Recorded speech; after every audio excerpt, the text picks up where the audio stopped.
A P to the V to the E production presents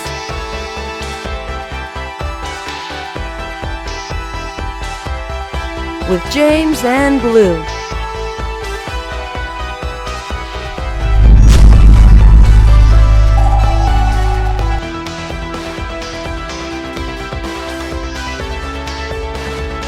Next we got AntMan and Wasp 2. Yep.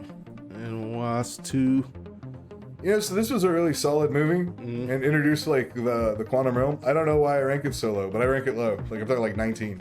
Yeah, I rank it pretty low too. Matter of fact, I think It's like 19, 20, somewhere in there. yeah, let's look at it. I'll put it at 22 for me. Like it's I did like it still better than like Guardian of the Galaxy and Thor 2, Iron Man. it was really cool. How they handled Ghost as a villain was really decent.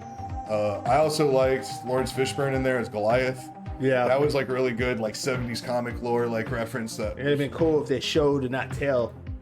yeah. I hate when they do that. When they tell us something cool, you know, They don't actually show you. you just No, I would have loved like a 70s flashback and like him like. Because they did it with Wasp, and that's what I thought was cool. Remember on the first AntMan, they did that flashback where she had to shrink down and stuff, and I was like, oh, this is cool. I didn't think we would get a scene like that or something like that. But I mean, overall, it didn't like bring a lot to the table. It didn't do anything really new.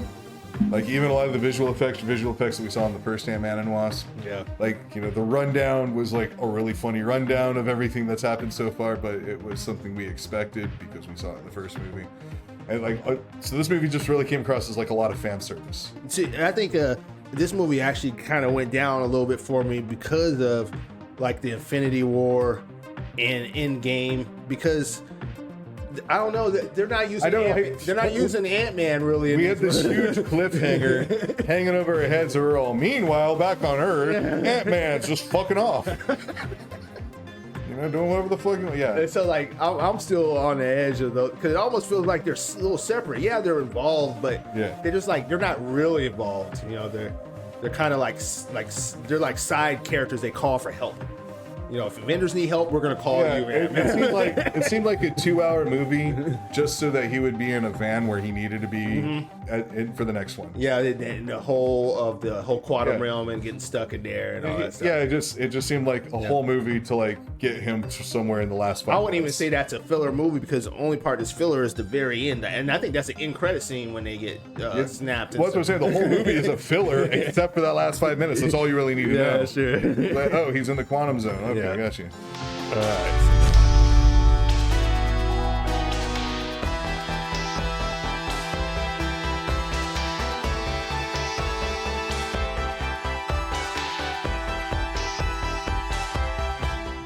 Definitely. All right. So the next one we got is Iron Man 2, which I just watched maybe this weekend sometime. One of these days, Saturday or Sunday, I watched Iron Man 2. It's been like a minute since I watched that. But I remember really liking it a lot. Okay. There was a lot of good scenes. One, what's his name? Stone? Who's the actor who plays Justin Hammer? Oh, I know who you're talking about. I'm bad with actors' names. Yeah, but I know Sam Rockwell. Yes. Yeah, so Sam Rockwell nailed the Justin Hammer character like just perfectly. And I don't know nothing about Justin Hammer, but just the way he played that character was it was great. You know? Every time he was on it was right about this movie that I started getting really, really impressed with Marvel's casting. Okay. You know, like because it's little characters like that really do it for me. Those are the characters that propel the story. Like your big characters, you're always gonna get a big name actor that draws it in. And, even the comic books will eventually cater the character to favor that actor. You know, like that's what they did with like Tony Stark. You know, in the 80s, he started looking a lot like Timothy Dalton. And like now in like the 2000s, he looks a lot like, you know, Robert Downey Jr. Oh, okay, yeah. You know, it's like Wolverine started looking like Hugh Jackman, like true. Right around 2000, 2005, like they started slowly. Did they start making them tall too? They drawn him taller, yeah. So, so Iron Man 2, it was kind of like a redundant, you know, plot. Like the plot wasn't like that fantastic or imaginative, but there was like a lot of great action scenes. The characters really progressed. I liked that I felt like Rhodey was kind of shoehorned in there. Like, yeah, I wish there would have, because the part of Iron Man 2 I like the best is the end fight with Iron Man and War Machine. Yeah, fighting like back to back. Yeah, that was probably my favorite scene out of that whole movie. Oh, it's easily one of the top 10 like freaking battle scenes in all of the It just MCU. looks cool. It does. And it ends funny with Rhodey bringing out the divorced wife or whatever it was called, and it's like. So, things that I really liked about Iron Man 2. There was a lot of Easter eggs for the comic book fans. They had like the Iron Centurion armor with the red and silver in the suitcase. I know he's got a bunch of armor suits. I don't know any of them. So the suitcase armor was really popular in the 80s. For like Iron Man fans, that's like a big staple, like, you know, suit of armor that they like. So that nod coming in the sequel was really fantastic to see. Right. Whiplash, I thought was really handled well. And this was one of the first times that we had a character where they deviated from how he was in the comic books and like, let's try to make him more MCU-ish. You know I don't mean? really know Whiplash from the comic book, so to me he was new when I saw Iron Man 2. It was similar. He was, you know, a Russian weapon developer and whatnot, but it wasn't based off of like the same technology as Iron Man. It wasn't like, you know, springing away from the ARC technology like in the movies and stuff. But still, like how they tied it together and the way that they made him look, the change of like his overall appearance and his back history and stuff it worked for like establishing the feel for the MCU. Like the MCU is really different from the 616, like a lot. And like this movie really like set that foothold for setting that aesthetic.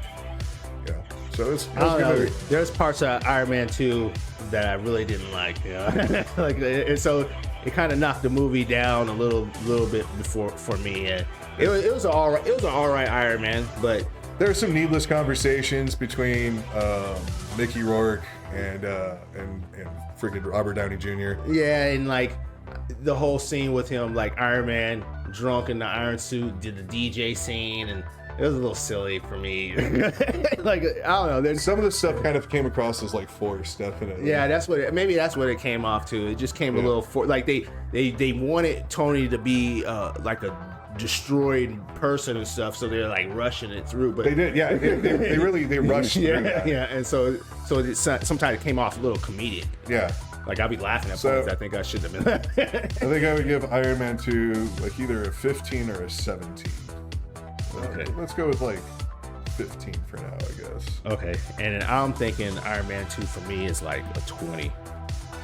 Yeah, you know, like I think you're right. Like I'm gonna agree with you on that one. It's like the more I think about it, because like you brought up the DJ scene, and I could just see him like, oh, I'm going to the bathroom, and I'm like, they kept on making. And here's another part too, and maybe this is me being a little biased and me look on the internet. You know, Scarlett Johansson's been talking a lot about specifically how she was portrayed, and then I just happened to watch Iron Man 2, and then she's portrayed as a total sex object. Oh, the whole time in the movie. The camera follows her ass, dude, everywhere. And so stuff like that started to bother me, you know. And I'm like, oh, come on, man. They kind of did a little bit of that in Black Widow too.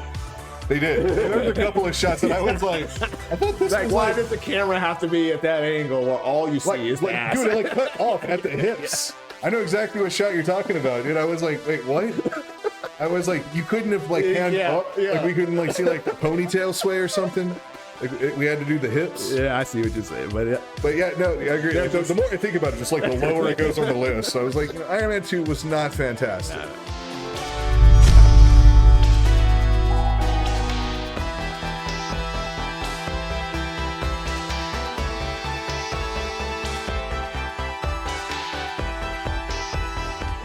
Then, we're gonna put Black Widow in there too. Since did you get the chance to see it? Yeah, yeah. Okay. I watched Black Widow last night, actually.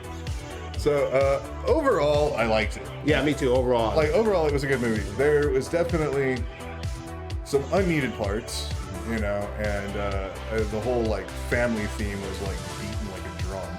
That was like ridiculous. But Yelena, the sister, was hilarious. Yeah. Oh, dude, she was like. I actually like the Red Guardian guy too. Yeah. Kind of dumb. I don't know if he's really that dumb and stupid in the regular comic books, but the way that they portrayed him and stuff, I thought. David Harbour handled it really well. Like the casting was really top notch all the way through. I liked the visual of Taskmaster. I don't know necessarily that I like that they made Taskmaster a plot device, because then you can't really use him later on. Yeah, I didn't like that. It's like they wasted a character. Yeah, him and Crossbones should be like these recurring characters that show up for like 10-minute battles. Yeah, it would have been perfect, just like the way he did show up. Yeah, like but they had to kill him off. Yeah, like instead of like killing them off, like you have them arrested, like Batroc, right? Like Batroc, how he was in Captain America 2. Yep. And then he comes back in Winter Soldier. And he technically can come back again, can he? I don't think he died in that one. I don't recall. I don't think so. I don't think he does. But yeah, that's a good, and these are the same tier, characters. Yes. They really should have just kind of kept it at that level. Like, she didn't even need to be Taskmaster. She could be like the Ultimate Widow or something like that. You know what I mean? They could have come up with any number of things, but they wanted to put like that name recognition. I feel like they did a bait and switch on everybody on that one. People who knew who Taskmaster was, I'm sure all those people were disappointed.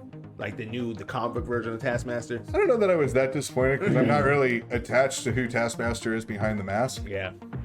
But as a recurring villain, I thought it was a waste, and too often do superhero movies do that, where they waste, let's kill this hero. Well, at least she didn't get necessarily killed, but she got turned to a good guy. Yeah, she's never going to be Taskmaster. Never again, no. Yeah. She might still be, but she'll be Taskmaster for the good guys. And then they'll just call her something else. Yeah, you're right. It's never gonna be. It's never going to be exactly the same,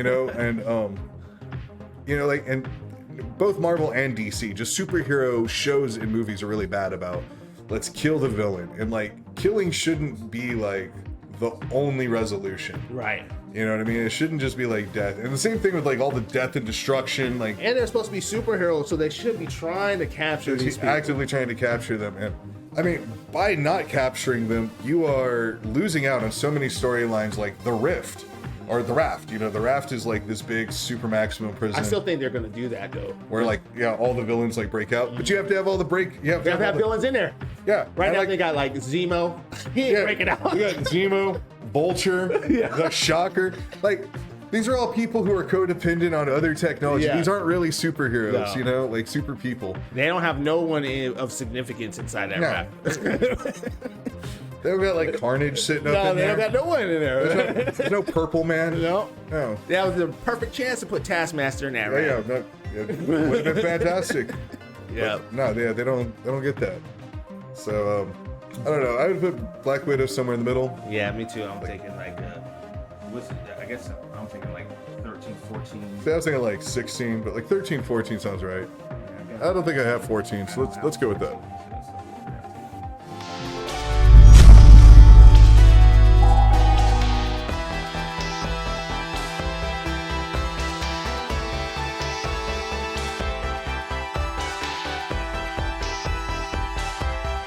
Now, come to the Avengers, the first group one.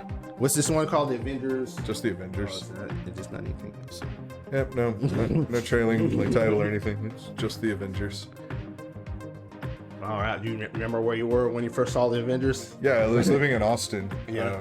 It was one of the first dates I went on this girl that I ended up living with for a while. But yeah, that's how good that movie was. Maybe. I don't know. She was she decided that night she didn't like superhero movies. Oh. I was like, this might not work. It ended up not working. Yeah. So, when I saw it, I really liked it.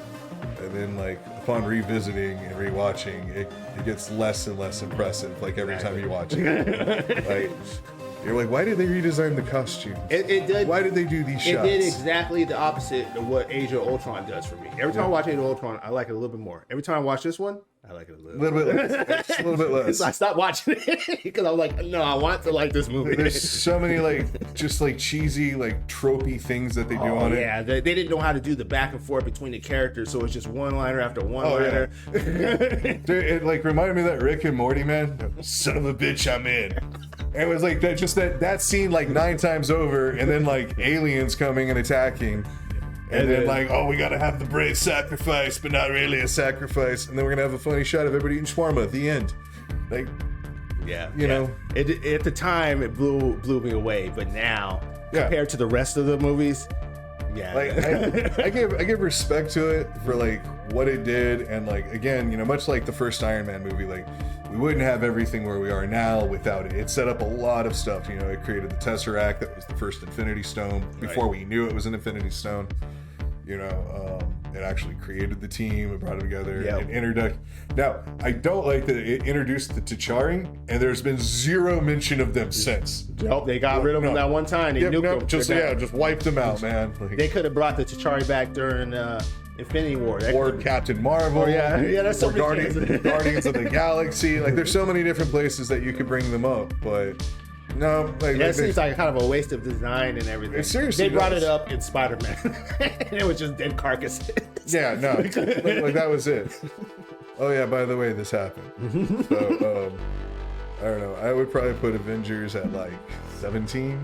17? Okay. Yeah, I got a little lower. Not disrespectful, but I'm thinking 21. Yeah, I mean, you know, it is what it is. Like, I'm probably... Well, no, I do think it's better than Iron Man 2, so I'll put 19. It's right above Iron Man 2. I was like, I feel like I'm being overly generous, and as we get towards the end, I'm like, all right, we're gonna have to kick some shit down.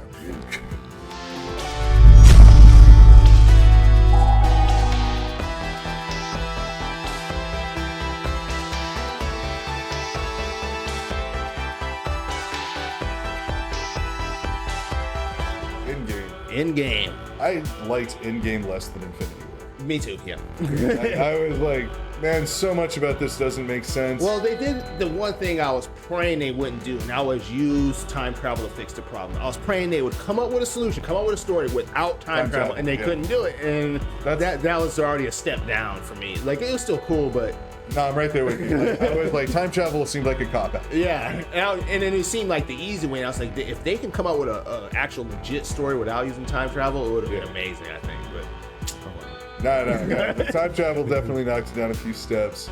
There was like some huge logistic issues in it. Mm-hmm. Like, okay, we're gonna pair up everybody to send them through time to go do the different things, right? Yeah. Let's take the two people who have never been to space, never flown a spaceship, don't know anything about aliens, know nothing about aliens, never been on another planet. Let's fly them to the farthest, most distant, hardest to find planet to go do this thing.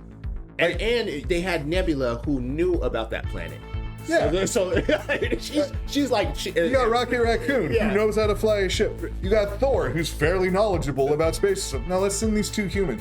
Then when we get there, do we sacrifice the one person who's been trying to put the Avengers back together and fix the snap? Or do we sacrifice the guy who went crazy and decided to start being a racist and killing? He was like, I'm fighting crime. But he didn't fight crime in America. No, he went to South America and Japan, and he went and killed all these non-white criminals. That's true. I didn't think of it that way. Somebody made that point to me, and I was all, you know what, you're right. And it was like, he didn't go to Chicago. Maybe he didn't go to New York. I think it's because he is not in the United States, because it'd be easier for him to catch him in the United States. He had to travel across the world. He called himself Ronin. I mean, that's straight up appropriation. Dude. Isn't that? But I felt like was pushed in because of the comic books. Like, okay, so because of the comic books, everybody wanted that character and stuff. Like, oh, I'm dark, I'm brooding. I still like that scene when they showed him in Japan. And he was running through and he's fighting the kung fu guy and stuff like that. Like, it looked cool. So didn't make a lot of sense. What did we gain with the character by changing him to Ronin? Nothing. Not a damn thing. He's just more of an asshole, you know? All they did was like, well, now we have a reason to make a Hawkeye show because we got to redeem him from killing a bunch of people. Well, yeah, maybe they were looking that far ahead. Now his like wife and kids come back, and he's gonna be like, "Hey guys, by the way, I killed like 30 people overseas. I'm an international criminal." I feel like he killed like 100 people at least. Maybe. I remember there was that one scene where Rhodey was like, she was talking to Nat. He's like, Nat, I've never seen anything like this. He looked disgusted. And I'm thinking, Rhodey, war hero, Iron Patriot, War Machine, never seen anything like this. Like, this must be looking horrible. That's another one that needs a show, not tell. I'd give Endgame like an 18. 18? That's what you're looking at? Okay, where am I at? I'm gonna give it. I don't think I have 15. I still enjoyed it. So I'll give it a 15, I guess. I'm